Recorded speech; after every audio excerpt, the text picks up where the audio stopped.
He came to my food stall 3 times before he finally spoke to me. But I didn't know he wasn't really there for food. Tari Ibie was a 26-year-old woman who had learned to survive long before she learned to hope. Every day she stood behind her small food store in Lekki, Phase 1, serving rice, stew, plantain, and whatever her mother managed to cook before dawn. The mornings usually began quietly, but by noon the entire street always slipped back into that familiar Lagos madness. The sun grew loud, pressing down with a heat that made the air feel heavier than normal. The traffic grew louder, honking and squeezing through the narrow road as if it had no patience for anyone. And the customers? Always unpredictable. Some smiled, some complained, and some tried to beg for extra plantain as if they were doing her a favor. But this was her life, her routine, her responsibility. Nothing extraordinary ever happened here until the first day he came.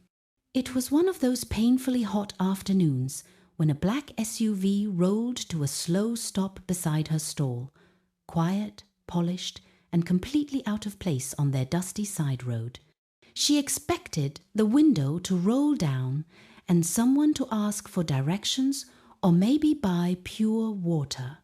Instead, the driver parked. A tall man who looked in his 30s stepped out. He was calm, well-dressed, and expensive in a way that didn't need labels or noise. He didn't greet her. He didn't scan the pots or ask questions. He simply looked at the food, nodded once, and bought jollof rice.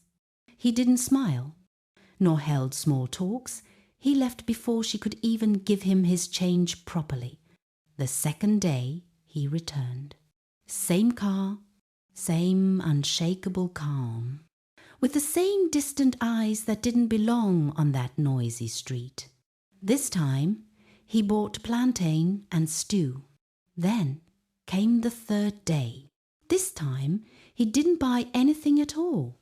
He just stood there, watching her. Tari's heartbeat stumbled, too fast and too uneven. Not because she was attracted to him, but because something about it didn't feel normal. Men like him didn't stroll into roadside food stalls, and they definitely didn't return 3 times without a reason. She finally forced her voice out, asking, "Do you want rice or—" "No," he said softly, cutting her off. His voice was deep, controlled, almost careful, like he was trying not to break something delicate. "I want a moment of your time," she blinked. "A moment? For what?" He didn't answer. He just looked around, taking in the noise, the heat, the curious stares from strangers. Then he looked back at her, and in that single moment, something in his eyes shifted. It was not warmth nor interest. It was something darker, focused, and decisive. Before she could ask again, he reached into his pocket and did something nobody on that street was prepared for. He knelt. The crowd screamed instantly. Phones shot into the air. People rushed toward them. Voices overlapped in excitement and disbelief. Tari looked bewildered. Her heart slammed against her chest so hard she thought she might faint. It felt like the entire world tilted under her feet. "What are you doing?" she whispered, her voice trembling. He opened a small black velvet box. Inside was a diamond ring that sparkled like it had no business being anywhere near a roadside food stall. He didn't respond to her question. Instead, he said, "Tari Ibie," pronouncing her name like he had practiced it 100 times. "Will you marry me?" Immediately, the street erupted. Her ears rang. Her vision blurred. People were shouting all around her. "Say yes." "Omo, see ring. Marry em now." Ah, God of miracles. Tari stood rooted to the spot, breath thin and shaky, her mind racing while her body refused to respond. "Why?" she whispered. She hadn't meant to speak, but he answered anyway. "Because I can." That was all. There was no smile, no warmth, No grand gesture, just certainty. Like someone who was prepared, her lips moved before her thoughts could catch up, and she answered yes, and the crowd erupted like Lagos had just lifted a championship trophy. Before sunset, her face had appeared on blogs. They were on Instagram reels, on WhatsApp statuses, on every trending page possible. From Madame Fire Ice to Billionaire Fiancé in a single afternoon. But that night, lying awake in a strange hotel bed, her phone in hand, staring at the viral photos of him kneeling, she typed the only question that made sense. Who is he? She didn't even know his name. The internet helped her with that first. Adrian Eze, a man the online world spoke about carefully, almost like a subject people admired but never touched. There were photos of his companies, articles praising his discipline and intelligence, and a few blurry pictures of him at business events. And beyond these, there was nothing. There were no interviews. There were no birthday posts anywhere. No friends linked to him online. There were no scandals to trace. Not even moments of softness captured by anyone. Only success, followed by silence. The only family name she found connected to him was his father's, Chief Obinna Eze, a powerful man who died suddenly 6 years earlier. The details surrounding his death were wrapped in careful language and hidden behind closed doors, as though the real story was never meant to be known. She sat up, staring at the window. Somehow she couldn't shake the memory of the look in his eyes when he went on his knees earlier. It wasn't love. It wasn't excitement. It was something else. A seriousness that pressed on her chest. A feeling that something had begun, or something was being warned. She didn't know which one it was. The days that followed moved like a dream she couldn't fully wake up from. One moment, she was frying plantain under the harsh Lekki sun, and the next, she was standing inside a luxury boutique, being measured like an expensive mannequin someone had purchased overnight. Everyone kept telling her congratulations. Bloggers refused to stop posting her face. Her customers shouted, "Madame Fire Ice Don Blow. Nah, big girl you be now." But inside, nothing felt right. She was not excited, nor joyful, just a slow, creeping fear she couldn't name. Her mother noticed it first. "Tari," she said one evening, pulling her aside gently. "This thing happened too fast. Are you sure you are okay?" Tari hesitated. Her mother watched her with that knowing silence African mothers are born with.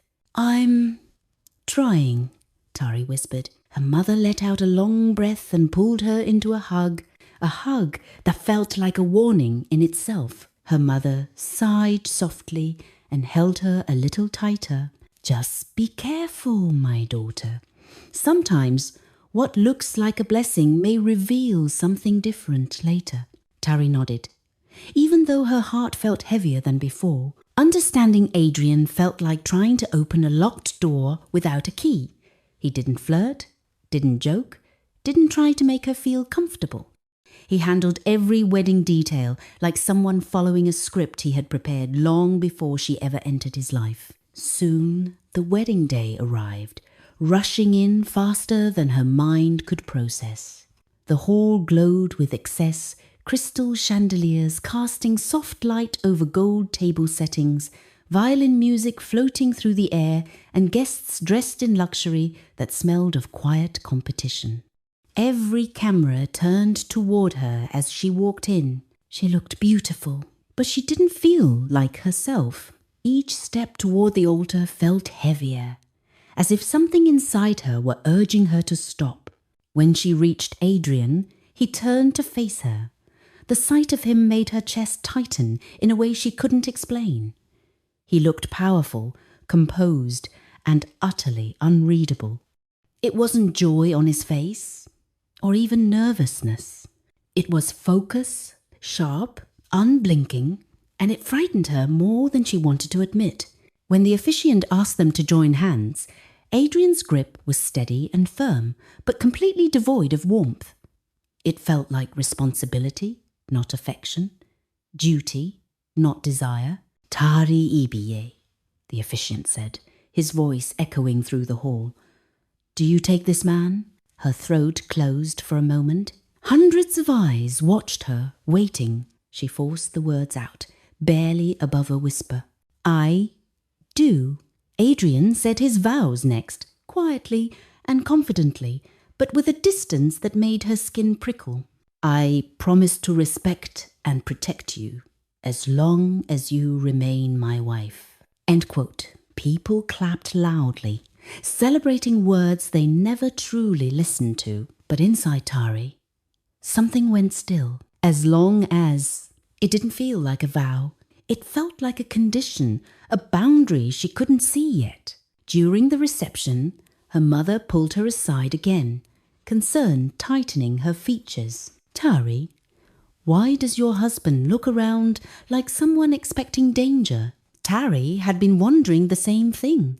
Adrian didn't touch his food. He didn't lean back in his seat. He didn't join conversations. He kept watching the entrance, scanning the room, studying every face that drew too close. His shoulders tightened at every sudden movement, every loud laugh, every clink of glass. It was as if he wasn't attending his own wedding. He was guarding it, and the fear she had been trying to silence quietly took hold. Are you okay?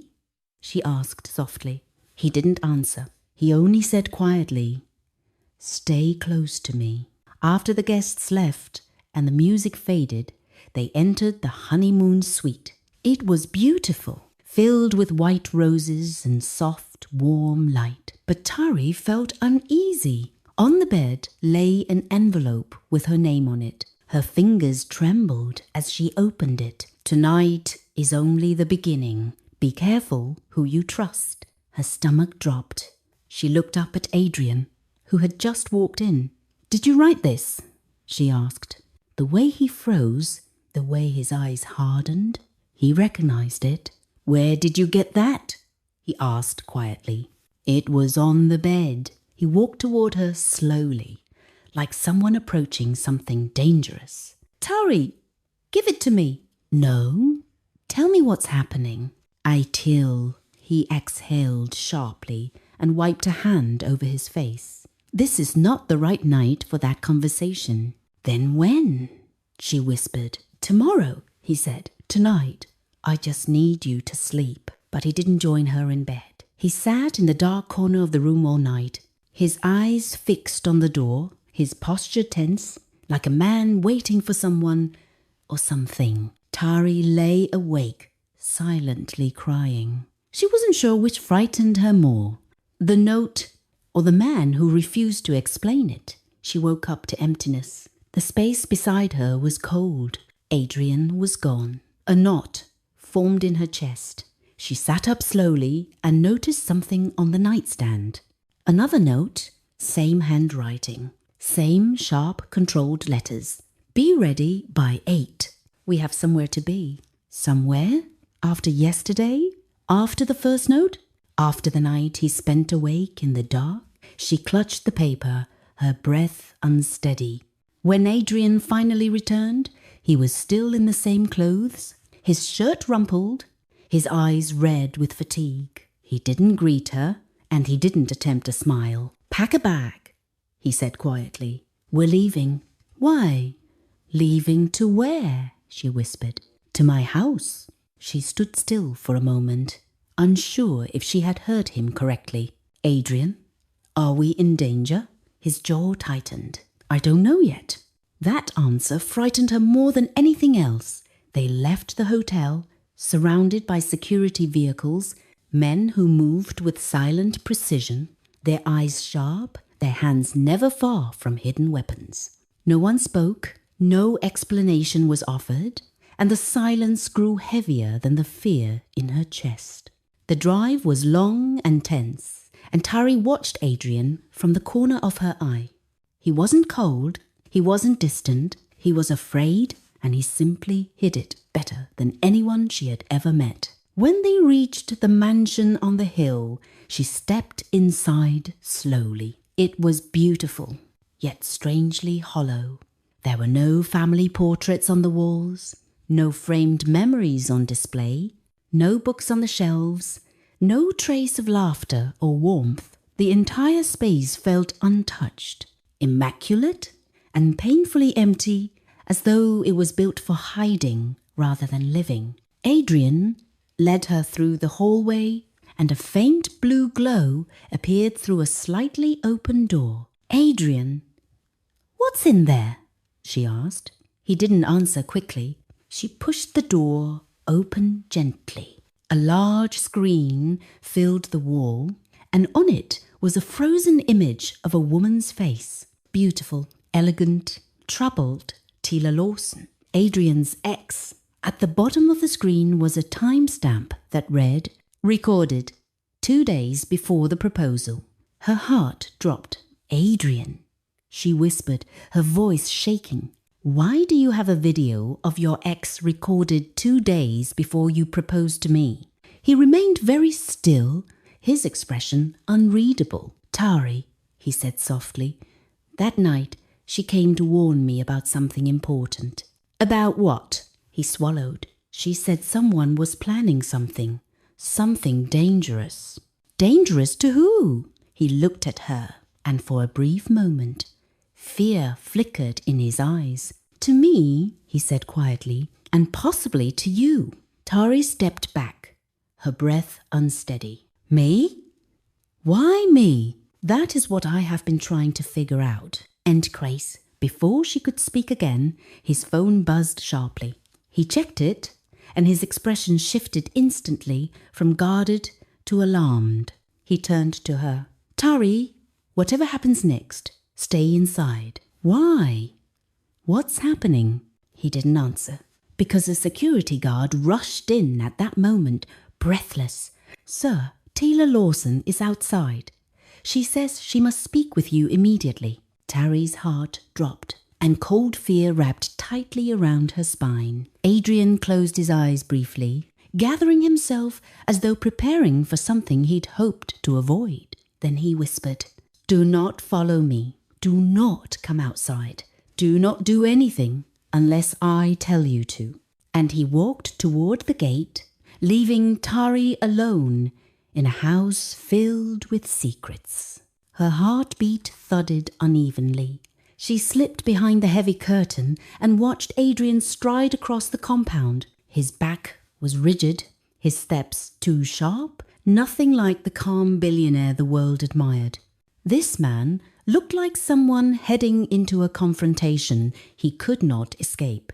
Outside, the late afternoon sun cast long shadows across the estate. 2 guards shifted nervously, and even the birds seemed to fall silent.